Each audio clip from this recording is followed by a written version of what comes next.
Waa'ee bineensotaa kana beektu laata? Cilaalluun waggoota 3 hirribaan dabarsuu danda'a. Bineensu utaaluu hin dandeenye arba qofa.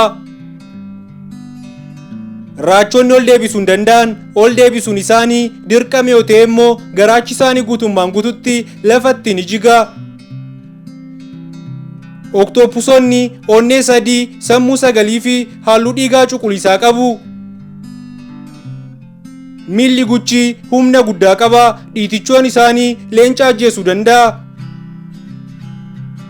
Booyyeewwan addunyaarra jiran keessaa walakkaa ol kan ta'an qonnaan bultoota Chaayinaa harka jiru.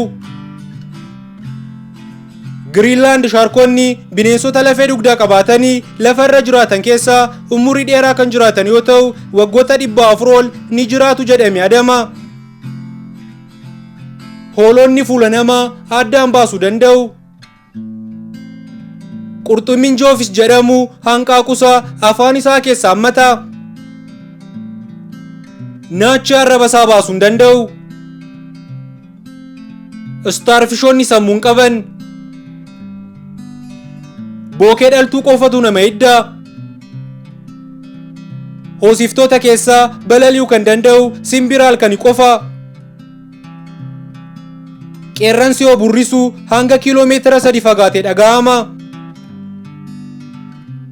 Islooziin nyaata isaa daakuuf torban 2 itti fudhata.